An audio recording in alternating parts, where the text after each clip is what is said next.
Oh, hey Ellen, what's your favorite animal? Hey Jace, I love tiger. I saw them in a zoo at Seoul. Oh, really? Did you know that tigers used to be all over the Korean peninsula, including Seoul? For real? What happened to them? It was during the 20th century when the Japanese and Westerners came and hunted all of them to extinction. Oh my gosh, that's so sad. Do you know, are there any animals got hunted and going extinction because of the colonization? Yeah, seems like it. And we'll discuss how colonial hunting impacted the world in today's podcast.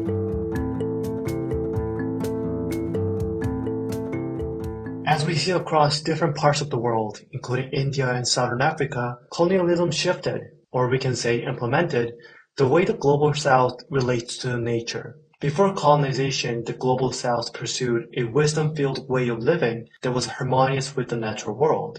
The indigenous groups and local communities looked at the grand grasslands and forests and revered them as sacred sites, feeling obliged to preserve them. However, once the Europeans, specifically the British colonizers arrived, the local wisdom and ecological stewardship were dismantled by the colonialist extractive mindset.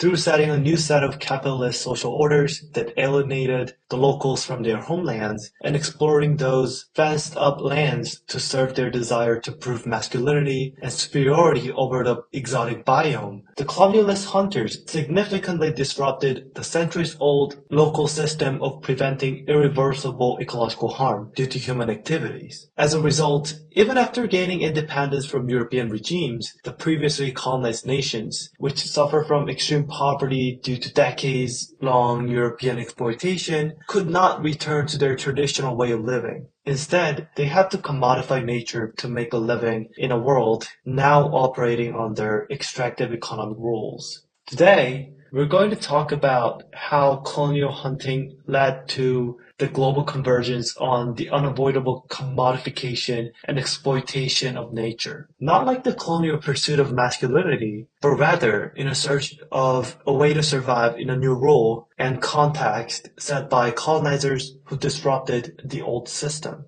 First, let's go to Southern Africa.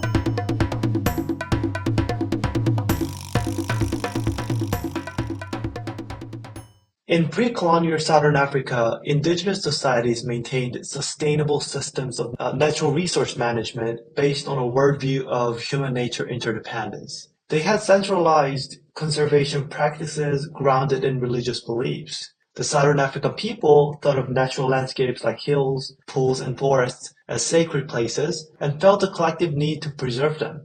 Institutionalized religious structures regulated individuals' access to land, water, forests, and game to ensure no one could overexploit nature's precious and divine components, which risks the detriment of the wider ecological system and, ultimately, human well-being. So, did the indigenous groups not cause any ecological harm in pre-colonial times? Well, any might be too strong a word. The indigenous communities pursued hunting for social, ritual, and even economic reasons, such as social bonding, initiation ceremonies for boys, and global trade of game products. Historical records show that Southern Africans traded ivory, rhino horns, furs, and feathers with Swahili, Arabs, and Portuguese from the 10th century onward, through which they forged a hunter-trader network serving both global demands and local desires for foreign goods, such as tea and coffee. Based on these records of their long history of hunting beyond survival needs, one may argue that those Southern African communities were extractive and exploitative of nature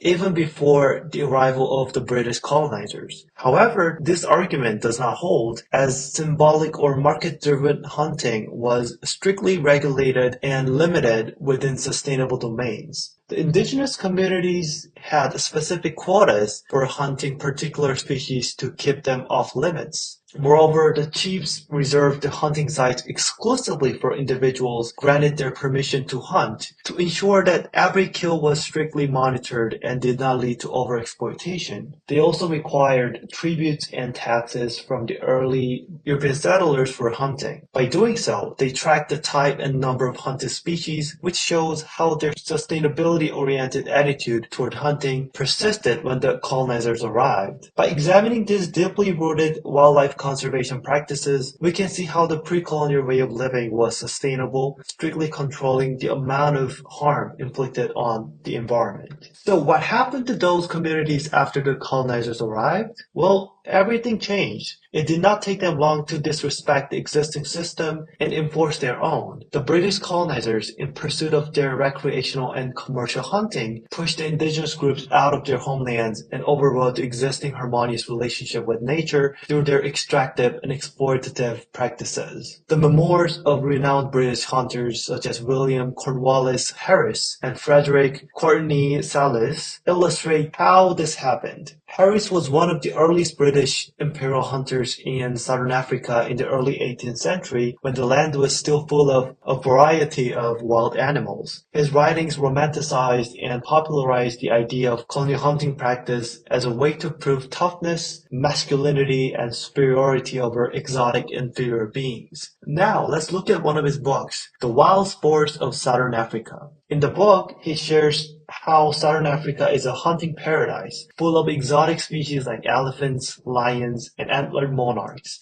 all of which he found enjoyable hunting. Antlered monarch is a poetic expression of male antlered deer, and this reference shows how colonial hunting was the extension of the same thread of colonialist ideology. Just as colonialists depict the indigenous as some exotic, barbaric, and thus inferior entity, colonialist hunters like Harris viewed the wildlife in Africa in the same manner by calling the deer antlered monarch, giving it a mysterious foreign impression. And by killing the monarch, the king of the forest, those hunters would have reassured their dominance over the exotic, feeling proud of their superior existence. The choice of the word monarch was therefore not an expression of respect or reverence, but a tool to exaggerate how masculine they were to kill the foreign king and other exotic species they encountered. The narrative of exploitative conquest continues throughout the book. In one of his recollections, Harris laments about vehicles so crammed with spolia, with no extra room for stacking up more ivory. And later in his book, he remembers when the herd of many elands was like cows behind fences on a farm. These accounts show how unsustainable, exploitative, and ferocious those hunting practices were. First, the hunting round did not stop until the wagons were too full for any more ivory to fit in, going way over the sustainable limit, which was directly different from the indigenous group's way of controlled, quota-setting hunting style. Second, his belittling depiction of the herd of elands as docile, powerless cows behind fences show how these animals served as props in the colonial hunters' heroic narrative. Hunters craving ever riskier, bloodier hunts to flaunt their masculine supremacy over the defenseless exotic game. Lastly, in his concluding paragraphs, he proudly notes how those hunting journeys were the happiest days of his existence, showing no regret, guilt, or shame over his cruel acts. From Harris's book, we can deduce how the early colonial hunters in southern Africa commodified nature to the extreme, beginning to disrupt the local environment and way of living harmoniously with nature. The early hunters like Harris, whose writings proudly shared gruesome, detailed accounts of dying animals, gained popularity among the European audience. Such masculine, violent pursuit of dominance was romanticized in colonial regimes,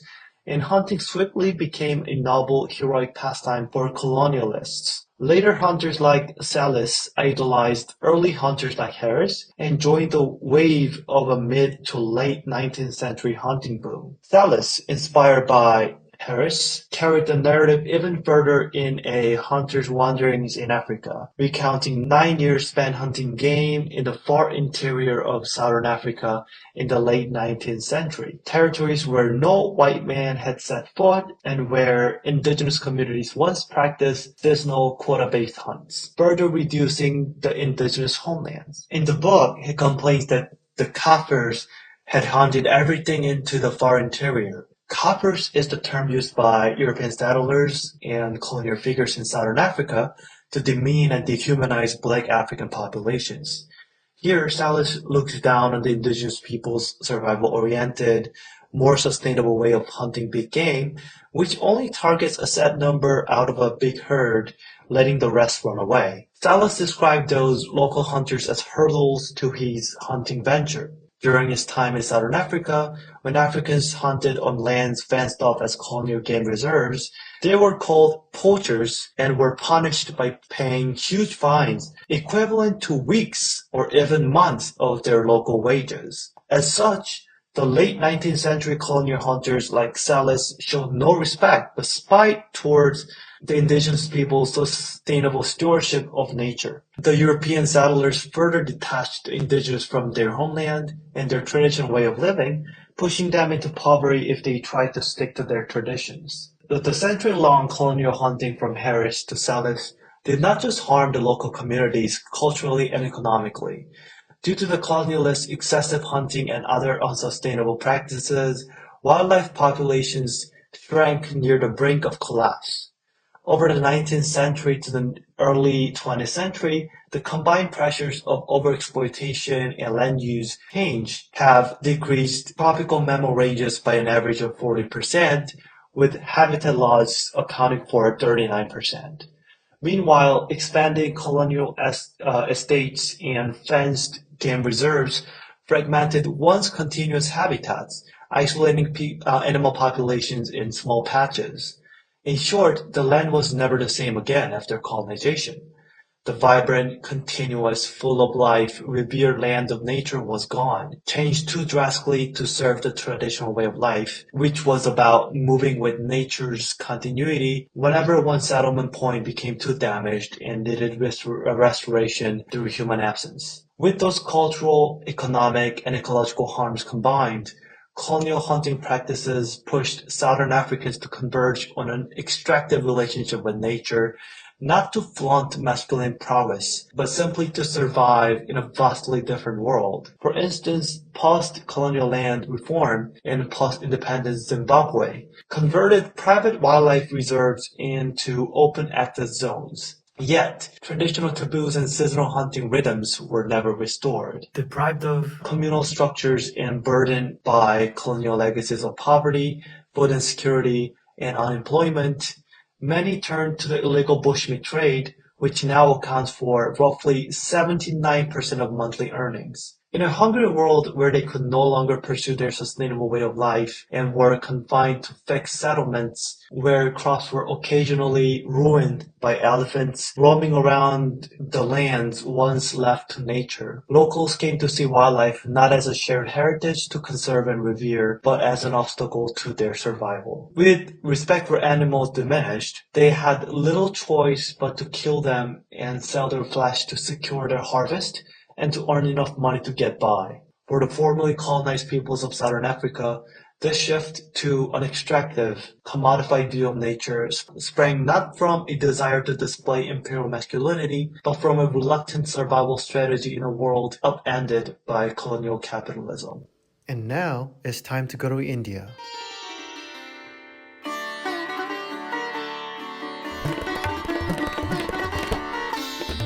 After Jay's give a very, very nice example of how African people and the European colonizers interact with each other, viewing the hunting and nature practices, I'm going to also give an example of how Indian people and the British colonizers view themselves in a very distinctive way to understand the nature and the hunting. So before the British came to India, the indigenous community in India had a very complex and spiritual relationship with the nature. Now, for generations, this community developed a traditional ecological knowledge that we call TEK, as a very deep understanding of the plants, animals, and ecosystem. It wasn't just about survival, satisfying the basic necessity. It was more about the whole worldview tied to the nature. And a great example of this is the sacred grove in India. So this is the patches of forests preserved for the centuries dedicated to the local gods and deities. For example,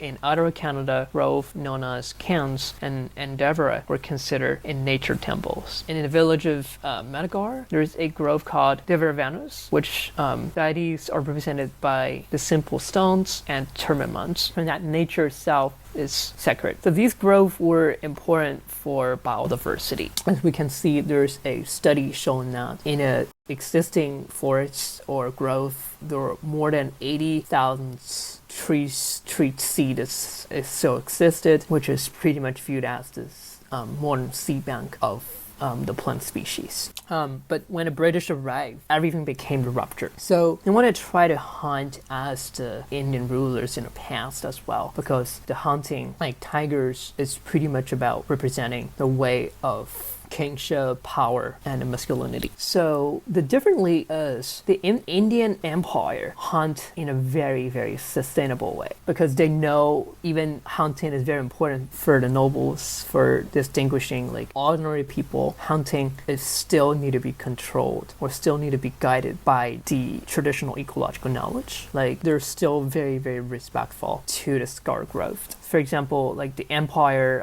Akbar, even he very loved to hunting rhinos, but he still established the Mughal hunting method called Pamgar. This is a technique in which gradually decreasing circle of men would herd animals towards the empire and his nobles, allowing for the selective hunting for specific animals without overexploiting the ecosystem. Another example I'm going to highlight is the Ashoka, like the third empire of the Mughal dynasty. So he made the conservation to the Buddhism and his subsequent decision to stop hunting for both sports and subsidies. So this is like the policy of Denmark. Shifting back to the British colonizers, they did it in a very, very human-centric way, as we just learned about how people views the nature. So British people, they view the nature as something surrounding human beings. So it represented the way that how they hunt, how they just protect the animals. So they actually hunted in a very unsustainable way, and the purpose of that is pretty much, as I said previously, to show their masculinity and outperforming than the Indian Empire, to actually showcases their power. So for example, like the British officials, like Walter Campbell, so he is the director of the colony, one of the director. So he advises on how to hunt tigers, turning hunting from a cultural practices into a empirical spirituals. One of the famous advice that he made is, I just put a quote here: never attack a tiger on foot if you can help it. There are cases in which you must do so. Then face him like a Briton and kill him if you can. Or if you fail to kill him, he will certainly kill you. So hunting a tiger pretty much became his power and symbol. So it's just like not about survival as the Indian people did, but it's pretty much about a control of the colonies, the control of the people in the colonies. So the more important things I want to highlight here, like the British no longer just embrace the tiger hunting, but they really institutionalize it. So they just created like the hunting codes and the Forest Act to systematically exclude indigenous people for hunting. One example is the Kashmir Game Preservation Department. So it was established in late 18th centuries. So they actually set up the hunting regulations, which is only allowing British hunters to hunt. British officials like soldiers and hunters get exclusive rights to hunt in a certain area. So they can hunt mostly any animals, like wild animals like tigers and lions. But the local hunters, so we call this as shikaris, will no longer be allowed to hunt. If they want, they have to pay the very, very high license fee. It converted to 60 rupees to hunt just a few animals, just like 2 tigers and 2 lions, like that. So the reason for that is British people said, we came here as a civilized nation to teach you guys, the barbarian, how to hunt and how to protect the nature. So the way that they did is very human-centric way, as I said. So one of the examples that I want to share is pretty like how British people treated animal and hunting in a very different ways. Like they treat indigenous hunting practices as unsportsmanlike. In contrast, they saw their own hunting methods as superior, emphasizing the fair play and sports. As I said, the Forest Act was launched in 1888, and the second version was launched in 1925, was the kind of like the first written rules of saying we need to protect the wild animals. But animals that they protected are very selective, which are only aligning with the human interests. For example, like the elephants that they protect and the tigers that they protect for ivory and for sports. But as the tiger became the threats of human beings, for example, like they ate human and they're threatening the livestock of human beings, they will also be killed, even in a more effective way. I mean, like negatively effective way, like poisoning the animals with the medicines. This really made a very unlikable consequences, where over 80,000 tigers got extinction within a time from 1887 to 1925. So even after British people left India, so it's pretty much a different. Even India went back to the independence, however the legacy, the policies left by the British colonizers still put the indigenous people in a very precarious way. So the traditional way of living with the nature through hunting, gathering, and any of sustainable practices that they're familiar with based on a traditional ecological knowledge are no longer be viable. So because the nature has been hugely and severely damaged by the British colonizer due to the overhunting and the overuse of the resources and lands. It's very, very changed the whole ecosystem of seeing less and less wildlife, animals, and resources in the forest. So Indian government start protecting all the wildlife animals based on the Forest Act.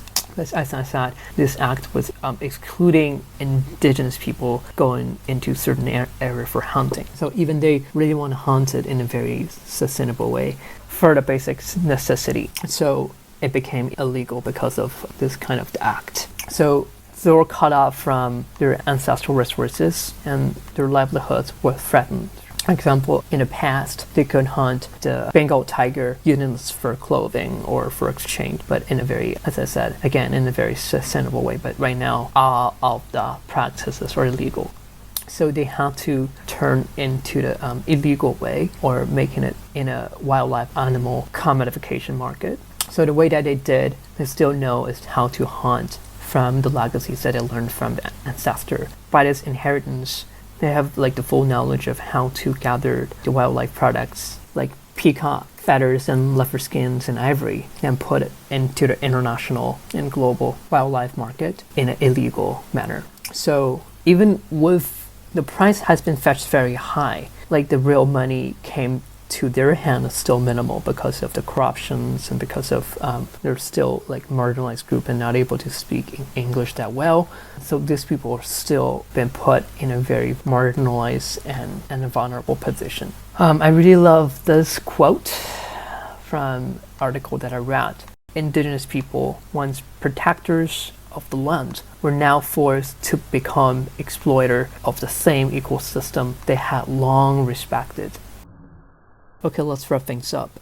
So the whole shift going from treating the nature in a very balanced and respectful way to viewing it as a commodity and material was not a choice made by the indigenous community. Instead, it was the consequence and legacy of colonialism. British colonizers damaged their land and made us people who really care about the nature, who really know how to live with the nature, how to hunt, to be the loss of the whole access to their land, to their animals, to their way of living. So it forced them turning into the way of survival mode. So they used what they knew, how to hunt, how to track, how to live with the land, but not for caring of the nature, instead for accelerating the process of global trade of wildlife animals in an illegal way. It will be never happening with the happiness after getting money. It will be only the way of endless hopelessness and regret of destroying the nature, of losing their way of living.